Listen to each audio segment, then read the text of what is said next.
Welcome to the John Wornall House Museum. This audio tour will guide you through the house through the eyes of John and Eliza Wornall's oldest son, Frank, exploring how he would have experienced it as a child. To make the most of your tour, make sure to pause frequently to give yourself time to closely examine items in each room. We ask that you please do not touch or sit on anything in the museum. Your tour will begin in the entry of the Wornall House. The Wornall family came to Missouri from Kentucky in 1843, seeking affordable farmland and new opportunities. 21-year-old John arrived here with his parents and brother, but the entire 500-acre farm was his by 1849 after his mother died, his father returned to Kentucky, and his brother died on the California Trail. John farmed the land, growing oats, corn, wheat, and hay, and raising horses and mules for sale. There would have also been pigs, cows, and chickens on this property, as well as apple trees and a vegetable garden. John married Frank's mother, Eliza Johnson, in 1854. He had been previously married to Matilda Polk, who died after just 1 year of marriage. Frank was Eliza and John's first child, born in 1855 at his grandparents' home at the Shawnee Indian Mission. He was born before this house was built, and its construction is one of his earliest memories. Frank recalls, "I remember when the roof was put on the house, one of the carpenters carried me up a long ladder in his arms." Let's move next to the parlor, which is the room to your right if you have just entered the front door. This room is the parlor, the best room of the house that would have been used for welcoming guests. Children, especially rowdy children like Frank, would have not been allowed in this room except for special occasions like Christmas celebrations, family parties, and weddings. It would mostly be used by Frank's mother Eliza as she entertained guests throughout the day. This was before telephones or emails, so people traveled long distances to have a conversation with their neighbors and friends. Eliza would have spent time traveling to other people's homes as well. Frank would not have been involved in these visits and would have been expected to stay quietly out of the way. Notice the piano in this room. It belonged to the Wornall family and would have been an important source of entertainment for them in a time before radios or the internet. Eliza would have most likely been the one to play the piano and likely would have known how to play and sing a variety of popular songs. We're going to move across the entryway into the next room, which has reddish floral wallpaper, the sitting room. You should now be in the sitting room. The sitting room was the center of family life, similar to your own living room at your own home. It has a more relaxed atmosphere than the parlor and would have been where the family spent most of their free time, gathering in the evenings after work and school was done. The family may have played games or read together in this room. The table by the window has 2 games common to this time period. Look at the board game on the left side of the table. This is a game that still exists and is commonly played today, but it looks much different now. Do you have any guesses as to what it might be? This is the game of life, although back then it was called the checkered game of life. If you look carefully at the squares, you'll see that the goal of the game is still to get from childhood to old age. There is also a cribbage board on this table. Cribbage is a card game, and this board is used to keep score. In the corner of this room, there is a child's desk. Many farm children were homeschooled in this area, but Frank always attended local schools. He actually attended a total of 13 different schools, including college. Students would normally write out their lessons with chalk on a chalkboard, or slate as it was called. They would also use quill pens made of sharpened feathers dipped in ink. Pencils were also used. Ballpoint pens like we use today had not yet been invented. Take a look at the United States map in the lighted case near the door. This map is from 1844, the year after the Wornall family arrived in this area. How is it different from the United States you know today? Most of the land west of the Missouri-Kansas border was unsettled, although it was populated by Native American tribes with communities of their own. Living on the border meant that the Wornall family faced danger during the Border War conflict, which was a struggle over whether to allow slavery in the state of Kansas. Many Missourians, including Frank's father John, very much wanted slavery to be allowed in Kansas because it would make it easier to keep control over their own slaves. The Wornall family enslaved 6 people in 1850 and 4 in 1860. We don't really know what Frank thought about slavery or how he interacted with the enslaved people here, but he was most likely at least partially raised by an enslaved woman here. She would have helped to feed and dress him and get him into bed. He would have grown up alongside her daughter as well, who was 3 years old in 1860 when Frank was 5. The slaves of the Wornall House fled in 1863 after the Emancipation Proclamation. Was Frank sad or upset that these people had left? We don't know. He only talks about how their departure meant that his father had to milk the cow and his mother had to cook, tasks the slaves normally would have done. We're going to move into the next room, the dining room. You should now be in the dining room. This house was used as a field hospital during the Battle of Westport by both Confederate and Union soldiers, and this room was used as the operating room. The Battle of Westport took place on October 23, 1863, when Frank was just 9 years old. Can you imagine if soldiers took over your house and began to do surgeries on your dining room table? That would have been Frank's experience, and he remembered it well. Small objects belonging to the family were stolen, their beds were broken apart to make more space, and every room of the house was filled with the wounded and dying laying in rows on the floor of this house. Young Frank jumped into action, relaying messages for the soldiers and fetching them water and other items. He even helped to bandage up a man whose jaw had been terribly destroyed by a bullet. The man was not allowed into the hospital because he didn't belong to that particular division. So Frank brought him to the shade of a cistern and brought him water, soap, a towel, and bandages. The man was able to bandage himself up enough to get back on his horse and travel to another hospital. The items on the center table are artifacts from the Civil War, including surgeon's tools, medical bottles, and cannonballs. The cannonballs and bullets are all from the Battle of Westport, dug up either on this property or nearby. These surgeons' tools look very gruesome to us today, but they were doing the best they could to help the wounded. The biggest problem was that there were no antibiotics, so even a very small infection could turn deadly quickly.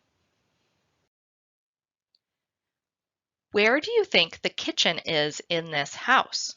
There is no doorway in this house between the kitchen and dining room, although there is a hole in the wall called a pass-through in the china cabinet. Kitchens during this time were separated because kitchens were incredibly hot, smoky, and smelly. We'll head to the kitchen next. To get there, exit the exterior door and take a left on the porch. You'll find the kitchen directly behind the staircase next to the restroom. Let's stop briefly on the porch.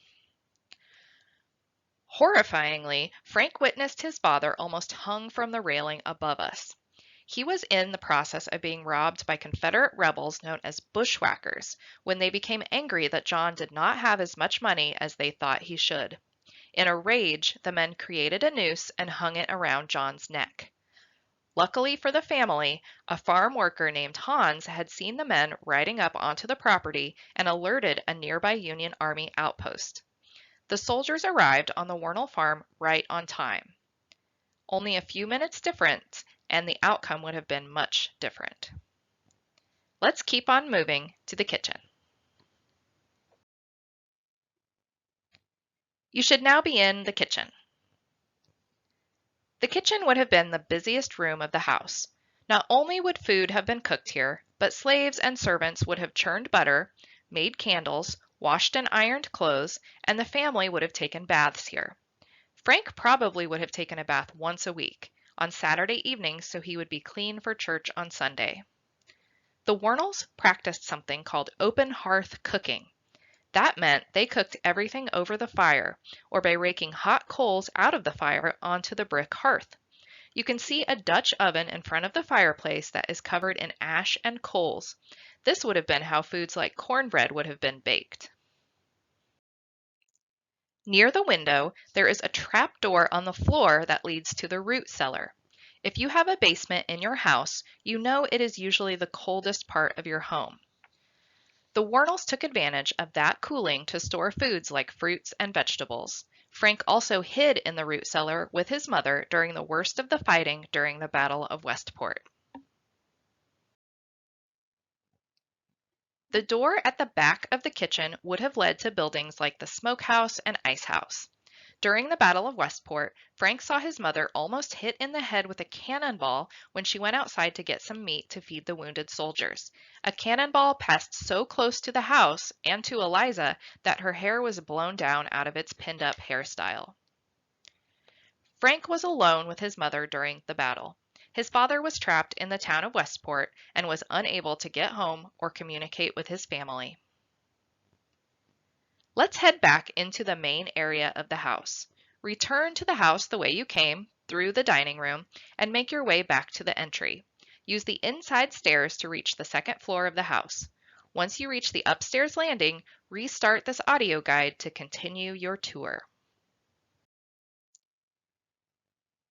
You should now have reached the second floor of the house. Turn to the left to enter the children's bedroom. You should now be in the children's bedroom. Look around this room. Do you have more or fewer toys than this? Children during this time had few toys. Those they did have were handmade, either by themselves or by their parents.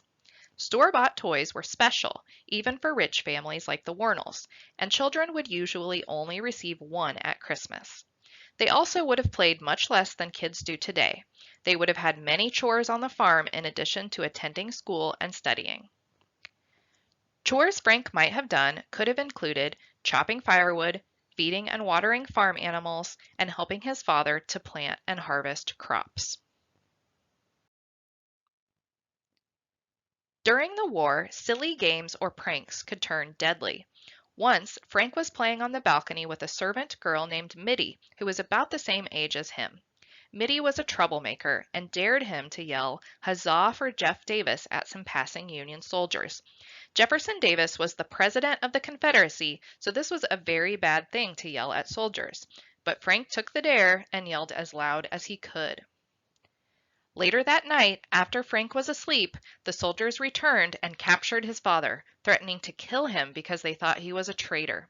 Frank's mother talked to Mitty, who explained what had happened, and she passed the message to John. Luckily, he was able to explain that it had just been a childish prank, and the soldiers believed him. Frank's simple mistake could have gotten his father killed. Lastly, in this room, look at the chamber pot on the floor to the left of the bed. Before indoor bathrooms, people used the chamber pots during the night and emptied them into the outhouse in the morning. During the day, people would always use the outhouse, which would have been like a porta potty. Let's move back across the upstairs landing and into the last bedroom on the tour.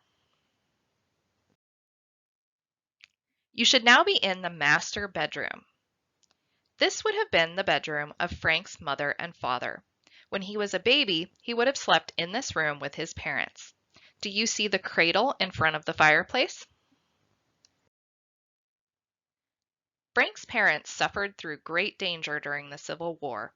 At one point in 1863, a Union general named Doc Jennison and about 200 of his men took over the Wornall farm. Doc Jennison was feared by many and was known for being cruel and destructive.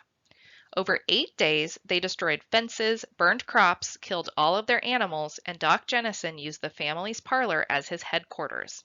The atmosphere was very gloomy. After 4 or 5 days of this, a soldier saw Frank with an old pocket knife. The soldier offered to trade with Frank, giving him a beautiful new knife. Frank took the trade and told his father. Frank said his father smiled for the first time since the soldiers arrived, seeing that they were beginning to treat the Wornalls kindly. At the end of the 8 days, Doc Jennison paid the Wornall family $2,800 for all the damage done to the farm, a huge surprise and relief to the Wornall family. But Frank had many happy memories here too. He remembers his first pony he received when he was just 5 years old, even though he led the horse too near to some broken bricks, fell off, and got a scar on his chin that was still there when he was an older man. You may have already noticed the hidden door next to the bed in this room. When this house was built, the wall was solid, and on the other side were two guest bedrooms that could only be entered by taking the outside staircase on the porch. Later, when plumbing was added to the house, this door was added for direct access to those two rooms. We ask that you do not enter this door as the rooms are now museum offices. Frank Wornall saw many incredible historic events while living in this house. Tragically, his mother died giving birth to his brother TJ shortly after the Civil War ended. His father remarried a year later to Roma Johnson. Frank was 11 years old. As he grew up, he loved talking about the old days of Kansas City and talked about both the hardships of the Civil War and happy times with his mother and father. Thank you for visiting the Wornall House. When you are ready to leave, use the inside stairs and exit through the front door.